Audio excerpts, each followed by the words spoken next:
Bienvenidos y bienvenidas a su programa Monseñor Romero y la misión del Evangelio en este 1 de junio.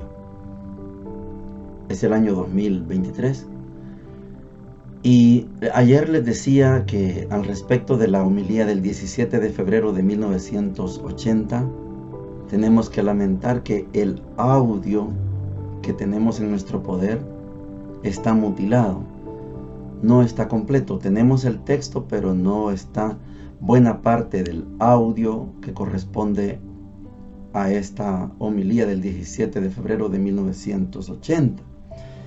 En ausencia de ese audio, hoy, como lo he hecho tradicional, de poner una frase, yo me quiero atrever a, en vez de escoger un segmento, un párrafo de la homilía de Monseñor, hoy me voy a atribuir el derecho de leer lo que falta de audio en aquello que para usted y para todos nosotros y nosotras es importante. Fue aquel momento en que Monseñor Romero decidió escribir una carta al presidente Jimmy Carter, presidente de los Estados Unidos, y todo lo que no está en el audio me voy a atrever a leerlo para que tengamos el contexto, y esa será la frase para hoy. Dice Monseñor Romero lo siguiente: movido de esta inquietud es que me he atrevido a hacer una carta para el mismo presidente Carter, y que la voy a mandar después que ustedes me digan su opinión. Señor presidente, en estos últimos días ha aparecido en la prensa nacional una noticia que me ha preocupado bastante. Según ella, su gobierno está estudiando la posibilidad de apoyar y ayudar económica y militarmente a la Junta de Gobierno. Por ser usted cristiano y por haber manifestado que quiere defender los derechos humanos, me atrevo a exponer mi punto de vista pastoral sobre esta noticia y hacerle una petición concreta. Me preocupa bastante la noticia de que el gobierno de Estados Unidos esté estudiando la manera de favorecer la carrera armamentista de El Salvador, enviando equipos militares y asesores para entrenar a 3 batallones salvadoreños en logística, comunicaciones e inteligencia. En caso de ser cierta esta información periodística, la contribución de su gobierno, en lugar de favorecer una mayor justicia y paz en El Salvador, agudiza sin duda la injusticia y la represión en contra del pueblo organizado que muchas veces ha estado luchando porque se respeten sus derechos humanos más fundamentales. La actual Junta de Gobierno y sobre todo las Fuerzas Armadas y los cuerpos de seguridad, desgraciadamente, no han demostrado su capacidad de resolver en la práctica política y estructuralmente los graves problemas nacionales. En general, solo han recurrido a la violencia represiva, produciendo un saldo de muertos y heridos mucho mayor que los regímenes militares recién pasados, cuya sistemática violación a los derechos humanos fue denunciada por la misma Comisión Interamericana de Derechos Humanos.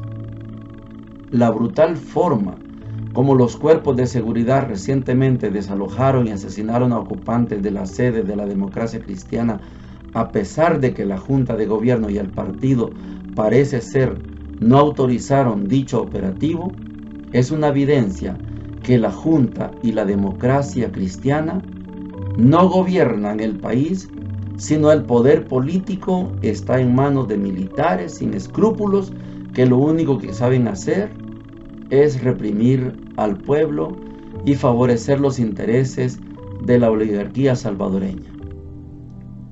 A continuación, entonces, ya viene la voz de Monseñor. Todo esto ha sido una mutilación de la homilía que lamentablemente no la tenemos en nuestro poder. Dios quiera que un día lo tengamos. A partir de ahora vamos a escuchar la carta ya en la voz de Monseñor Romero. Oigamos a Monseñor.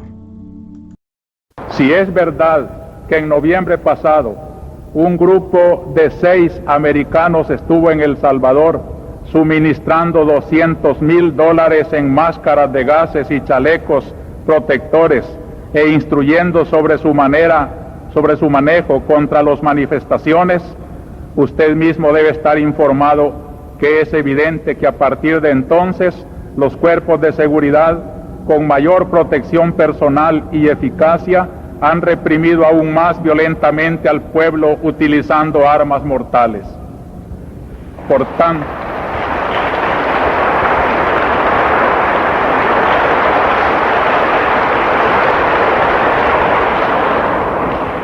tanto, dado que como salvadoreño y arzobispo de la Arquidiócesis de San Salvador, tengo la obligación de velar porque reine la fe y la justicia en mi país, le pido que si en verdad quiere defender los derechos humanos, se dé esta ayuda militar al gobierno salvadoreño, garantice que su gobierno no intervendrá directa o indirectamente en presiones militares, económicas, diplomáticas, etcétera, en determinar el destino del pueblo salvadoreño.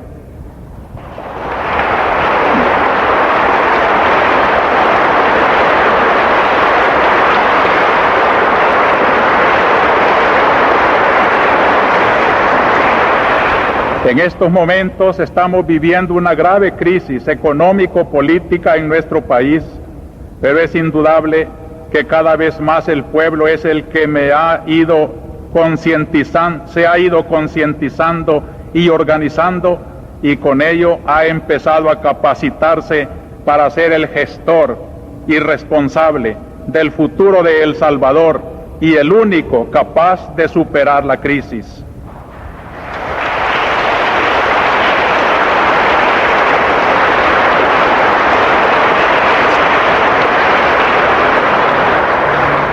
Sería injusto y deplorable que por la intromisión de potencias extranjeras se frustrara al pueblo salvadoreño, se le reprimiera e impidiera decidir con autonomía sobre la trayectoria económica y política que debe seguir nuestra patria.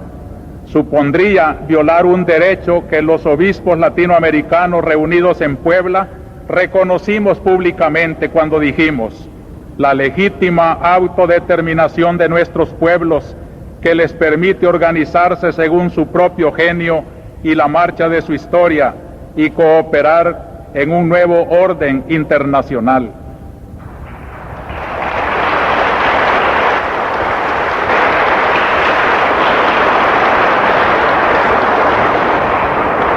Espero que sus sentimientos religiosos y su sensibilidad por la defensa de los derechos humanos lo moverán a aceptar mi petición, evitando con ello un mayor derramamiento de sangre en este sufrido país.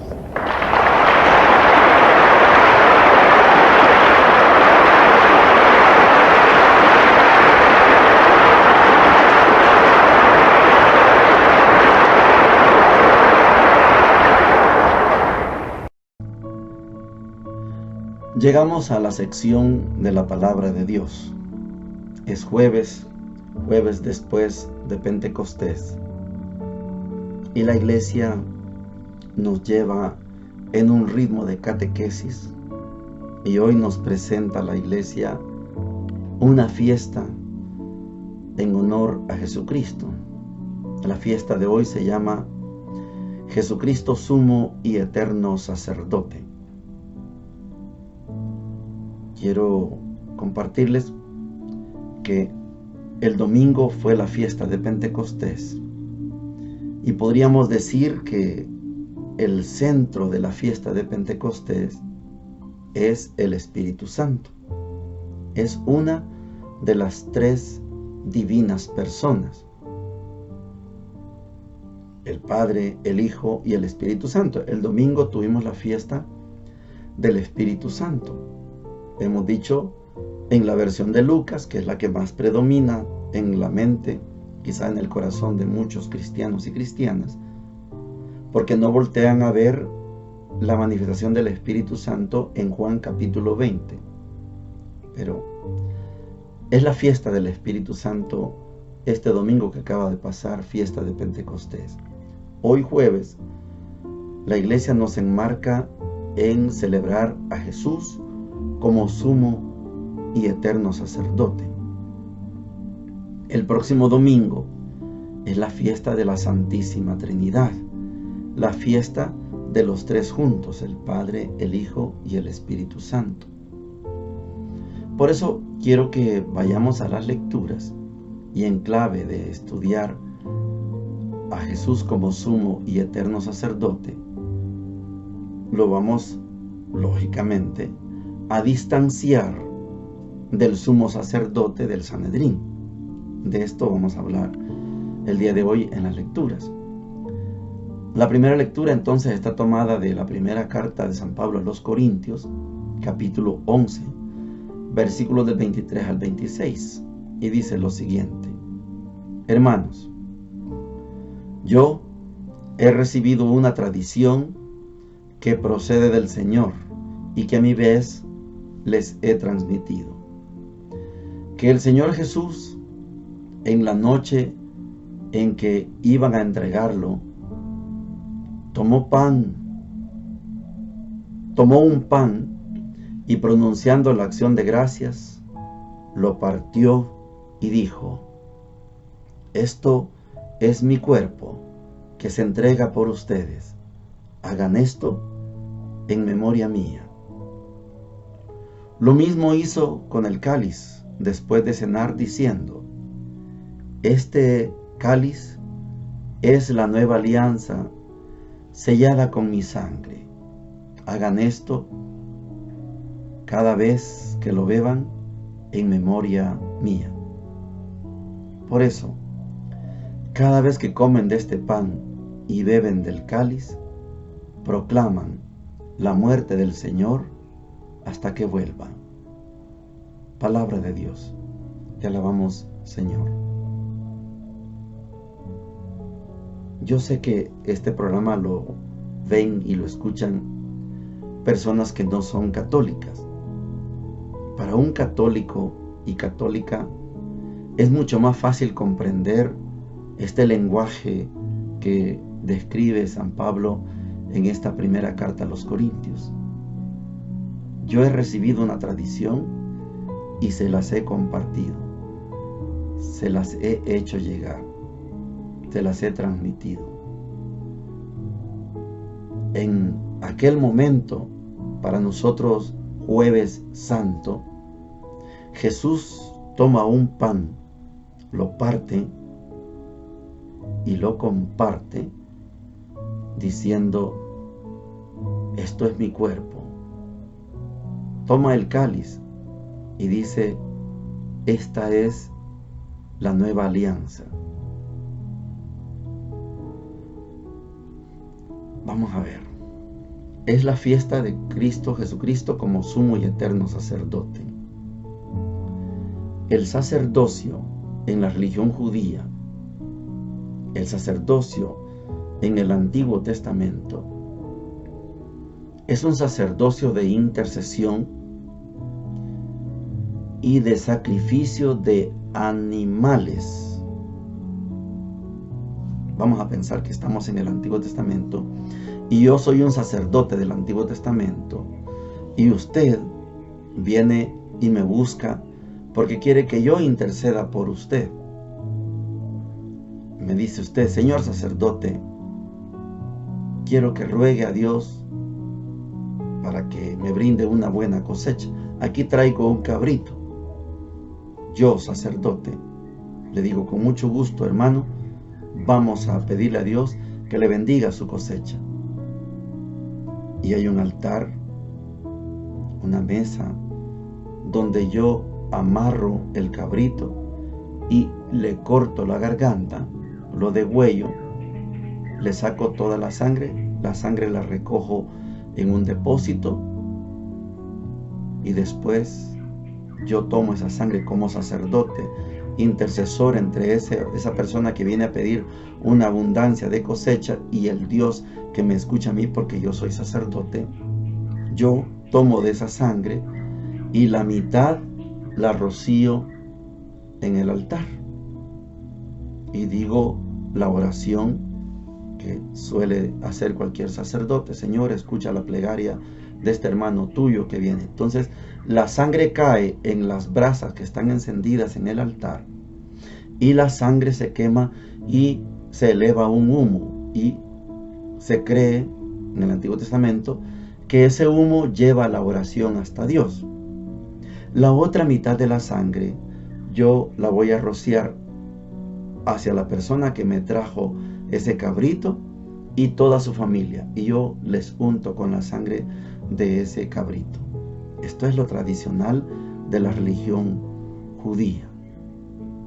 Cuando Jesús viene, Él no se presenta como sacerdote.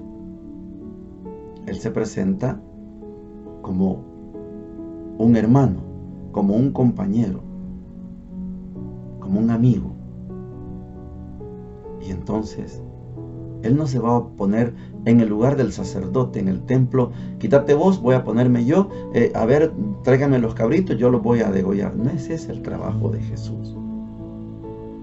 El trabajo de Jesús es, Él se convierte en un intercesor, y el único intercesor ante el Padre.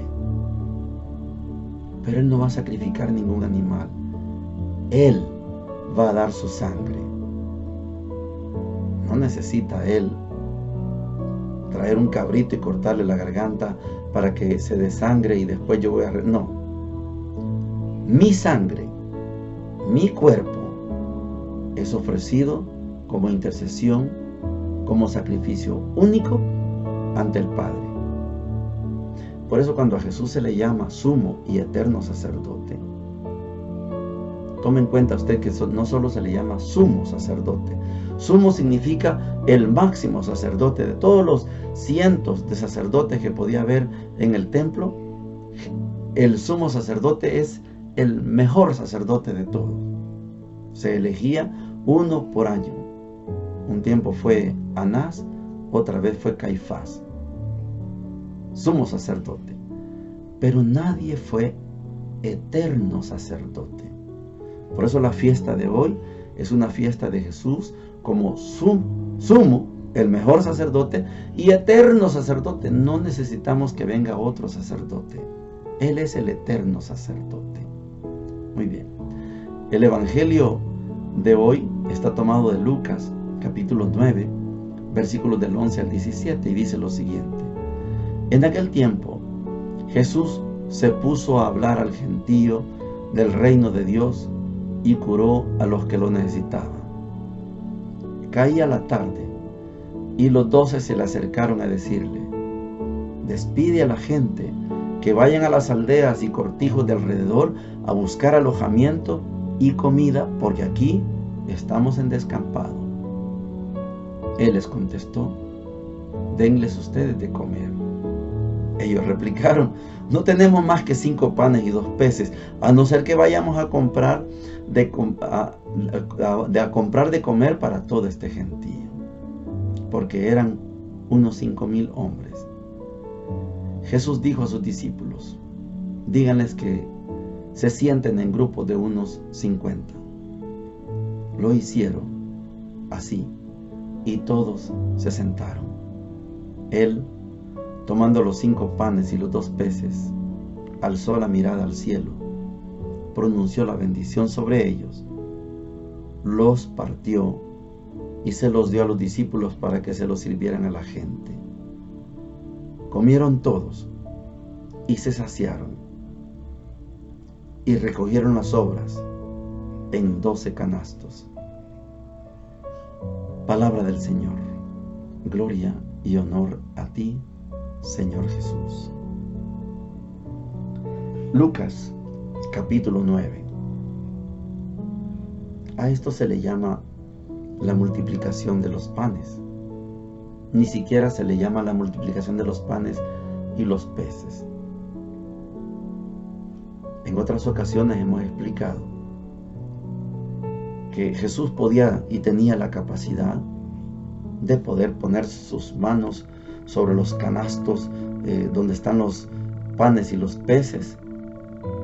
Y Jesús tenía el poder de que de 5 panes y 2 peces se multiplicaran y salieran, pensemos, 20,000 panes y 5,000 pescados para que comieran uno cada uno. Jesús tenía ese poder para hacerlo. La pregunta es, ¿Jesús necesita hacer eso para que el pueblo entienda que Él es un enviado de Dios? Si lo hacía, abracadabra, patas de cabra, etc., y se multiplican los panes y los peces, si lo hacía, la gente podía comprender que estaban frente a un mago. Claro que Jesús tiene la capacidad de hacerlo, pero hay otra posibilidad. Usted escoja cualquiera de las dos, y si hay 3, pues escoja cualquiera de las 3. Hay otra opción de esta lectura en su interpretación. 5,000 hombres Jesús les ha predicado. Ya es tarde, no han comido. Los apóstoles, preocupados, despide a esta gente, que se vayan, que compren ahí algo de comer en los alrededores. Jesús dice, denle de comer ustedes. Como Jesús está predicando el reino de Dios, tiene que haber un signo de que es posible el reino de Dios. Anoche, en la capacitación que tenemos los miércoles en Jardines de Colón, surgió un debate muy interesante. ¿Cómo podemos, como comunidad cristiana, cómo podemos decir que estamos construyendo el reino de Dios? En el pasado hemos apoyado a este partido político, después a este otro, y la comunidad sigue igual. Entonces Jesús, en su sabiduría, instruyendo sobre el reino de Dios, tiene que dar una señal.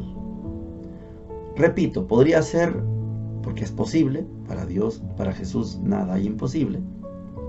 Es posible que Jesús haya puesto sus manos sobre esas canastas donde están los 5 panes y los 2 peces y elevar una oración, lo que sea, y de repente empiezan a brincar los pescados, y así lo presenta Hollywood en sus películas. Es esa barbaridad de pescados, esa barbaridad de panes, y todavía sobran 12 canastos. La otra opción es que Jesús en su predicación haya enseñado la técnica del compartir. Como no tenemos cuál fue la oración que hizo Jesús, no tenemos el texto.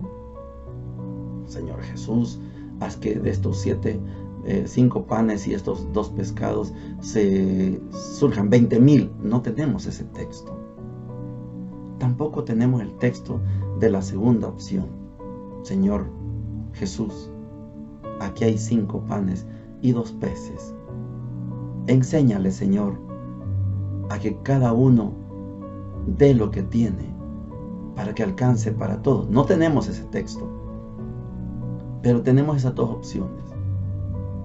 Lo más fiable, lo más seguro, es que Jesús en esta ocasión enseñó la técnica del compartir. Hoy para usted y para nosotros es común. Decimos, vamos a hacer una fiesta, y la fiesta es de traje. Bueno, yo traje bebida, yo traje comida, yo traje refrigerio, y yo traje, y hacemos una fiesta, y todos comemos y sobra. En aquel tiempo, compartir era un delito, porque si Dios me había bendecido a mí, yo no estoy obligado a compartir, porque Dios me bendijo a mí y el otro Dios lo maldijo, por eso no tiene nada. Pero estudiada la opción de la fiesta que nos reúne hoy, Jesucristo como sumo y eterno sacerdote, Él enseña como sumo y eterno sacerdote la técnica del compartir. Vamos a compartir. A partir de hoy, lo que yo tengo no es mío, lo que yo tengo es de nosotros y nosotras. Esa técnica no la aplicamos. Por eso los datos que tenemos es que cada vez hay más pobres y cada vez hay más ricos. Porque yo, para ser rico, debo renunciar a compartir el reino de Dios. Con esas actitudes se nos aleja. Si yo aprendiera la técnica del compartir, el reino de Dios se hace más cerca. La técnica del compartir es la clave. Jesús es sumo y eterno sacerdote porque nos enseñó a compartir. Esta es la gran enseñanza para el día de hoy. Él compartió su vida, Él compartió su cuerpo, compartió su sangre. Y usted y yo, ¿qué compartimos? O usted y yo solo acaparamos. Dios me bendijo con un buen trabajo. Dios me bendijo con una gran cuenta en el banco. Si no compartimos, el reino de Dios se nos aleja. Si compartimos, el reino de Dios se acerca. Bendiciones para todos y para todas.